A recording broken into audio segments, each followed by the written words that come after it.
Hello everyone and welcome to Cinderful Gaming. I hope you're all doing well, I hope you're all staying safe, and most of all, I hope you're all fighting that war against the grey. Today's video is a Black Library review. In today's video, we'll be taking a look at one of the many publications brought out by Black Library and giving you our thoughts on the book, audio drama, whatever it happens to be. Now, I will say that we will try to keep this review to as spoiler free as possible, though there will obviously be points where we talk about things happening in the book. We will try to keep away from saying any of the major plot points, so you can go and read this book for yourself. We'll just give you our thoughts on whether or not we think it is something you may be interested in. So we'll use this video to instruct you on maybe is this sort of going to be a book that you would like to see. With that all said and out the way, let's get cracking on. Let's talk a little bit about the book that we have reviewed this time. In today's Black Library review, we're going to be checking out Void King by Marc Collins. As always, I like to listen to the audio versions of these while I'm hobbying, while I'm painting, building some models, or indeed doing some editing at the computer. This one is narrated by Joe Shire. I grabbed it on Audible, and it was a decent book. So let's get cracking on and let's talk a little bit about it. And so our story: proud Lamartine, fierce Helvinter, and cunning Radrexus. Since the Halicon days of the Great Crusade, these noble rogue trader dynasties have plied the void in the Emperor's name, answering to whoever sits as the king of the Davamere Compact. There has been profit and adventure and abundance in these times, yet now the galaxy is changed, divided by the birth of the Great Rift. As plans are drawn up for the most immense crusade imaginable, the Emperor's reborn son, Rebute Gilliman, demands the Compact seek a way across the rift. When tragedy and betrayal threaten all of their endeavours, it is the Lamartine heir Erastus who must rise to the fore to guide the disparate forces of the Compact in service to their sacred mission, to avenge the wounds done to them by hidden hands, and to reveal the darkest secrets threatening the Imperium's dreams of unity. And so we get a book literally about rogue traders. This is a pretty, when I think this one was announced, a lot of people were really excited. The artwork at the front of it is really cool. That is Erastus in the middle. That is the Radrexus Lord on the right, and the Helvinter Lord on the left. Now, a little bit about this, it's about the rogue traders. It's setting them in sort of modern 40k times. It's really interesting to sort of see. And, we've got a couple of things interesting here. The Davamere Compact, I think, is really interesting. This is sort of, a group of rogue traders banding together, sort of serving under, a rogue trader king, if you will, which, the heir, which is our main character, Erastus, his father is unfortunately deceased early on at the start of the story.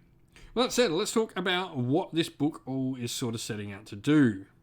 And so, this book's purpose, I don't think we've seen, many rogue traders sort of get talked about in Warhammer 40k for quite some time. Obviously, we had, the rogue trader of Rebute talked about in the Priests of Mars series, but we haven't really, got a full look at rogue traders, and this one sort of sets up to sort of show us the life of adventure, luxury, and indeed danger that rogue traders live on a daily basis.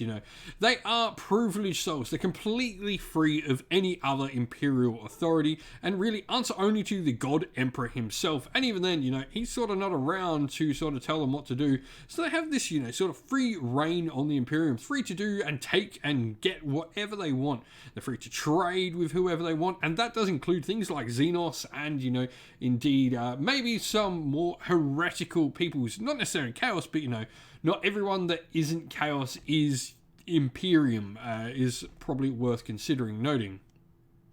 And so our main character is Erastus Lamartine. He is the son of, unfortunately, the king now, who is deceased very early on in the story. This is sort of, that phase one of setting up the story. And so he's sort of thrown into the deep end.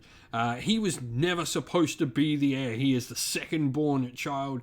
So, never sort of in line for his father's throne. He was not at all like his father, where his father is a very commanding by fear sort of person, and sort of led with an iron fist and ruled with that iron fist as well. Erastus is much more diplomatic and much more masterful, I guess, those diplomatic works of, talking people with, a silver tongue, and getting them to, follow him through his words rather than his actions. And this, of course, led to, him and his father not particularly seeing eye to eye, because he very much was not, how his father did things. And unfortunately, his sister had passed away, who was the heir to the throne, the firstborn child. And she was much more like his father. She was much more, sort of warlike in her mannerisms. He, is not very warlike at all. But he is thrown into the deep end with the unfortunate events that start off our story, and now must lead this little rogue trader dynasty sort of compact and try to sort of bring it all together. And so, over the course of the story, what changes about our main character, Erastus? For me, the big, sort of change to him is learning that, his way and his father's way are both needed. His father definitely made many, many enemies by not having that sort of diplomatic skill, and a lot of people were out to get him, and indeed, his family. And so it's sort of that part where, he goes, cool, my father wasn't perfect and I'm not perfect, and he sort of has to learn to maybe take on mannerisms of his father, and maybe at times give up some of his own sort of ways of ruling with his words and, working with his words to actually become a fighter and a warrior at times as well, and learn to balance the two, which I think is, really interesting. It's always a nice sort of character to mention, to be, a one-dimensional character, and then learn to be, this more well-rounded character over the course of the story. What does this book do well? For me, I think the best part of the book for me was definitely that sort of phase one of the book, setting up the actual story. I think, having the parts of the father and his sort of demise be on screen, or, in the book, was definitely a really good part to have.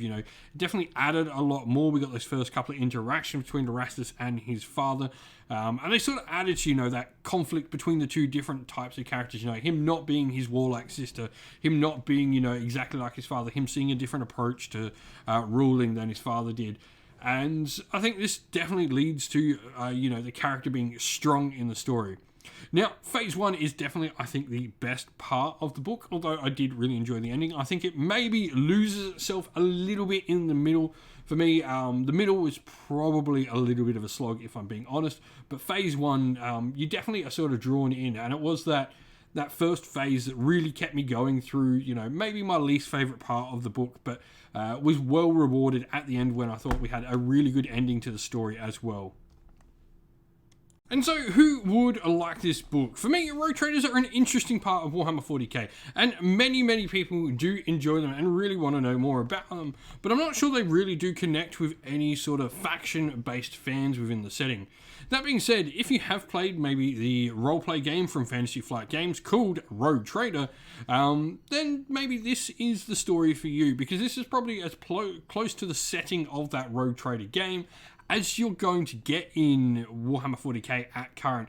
Like I said, there's not many other stories that talk about rogue traders to the extent that this one does. We've obviously got, like I said, in the Priest of Mars series, we've got rogue traders in that as well.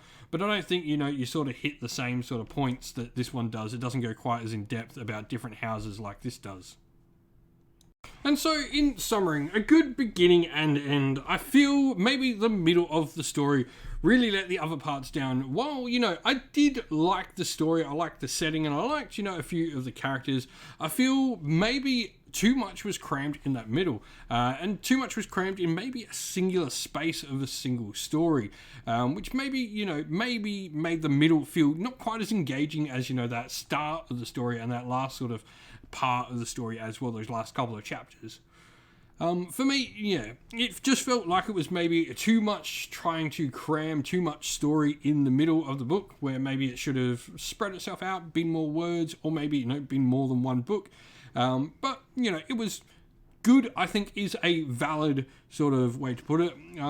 Maybe, this might be someone else's type of book. For me, this probably wasn't my favourite Black Library book, but I wouldn't say that I disliked or hated it in any way. I got through it.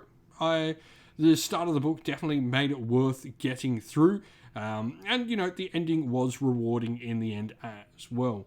For me, 4 out of 10, it's got to be just because, you know, I did struggle through that middle part. But, like I said, capped off by a good beginning and a good end. If you've picked up Void King and you've listened to it, let us know what you thought down in the comments below.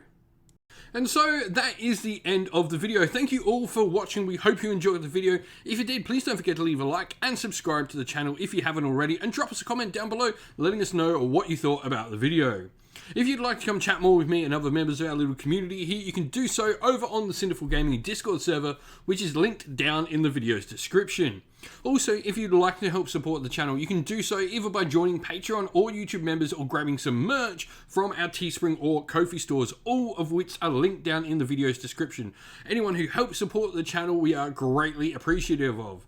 For our Patreon and YouTube members, we'd like to give you all a shout out for everyone who does support the channel. So thank you to our Patreon members: Christian Weir, Soren, Kenny Lyle, Outer and Shot First, Andrew Bowen, Nathan Fee, The Rising Ape, Q Dynamic, Anthony B, JJ Austrian, Average Wargamer, Domir, Mark Harvey, James Cater, Bloobs, Benjamin Swallows, Redman, and DeHaven, Kevin Bowman, Iron Grinch, and our YouTube members: Greenridge Gaming, Kenton Young, Ronya, Lockdoric, the Johnny84, David Ellsworth, Wolfric Nick, Broken Chef, Ariana Edwards, Revenar, Pink Nico Fire, Robin Mankiller, Monty's Tabletop Terrain, John Castle, Davis Weir, and James South.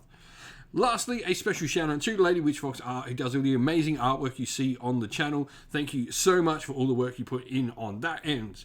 With that said, everyone, don't forget to like and subscribe. Once again, stay safe, stay well, and most of all, keep fighting that war against the Grey. Ciao for now.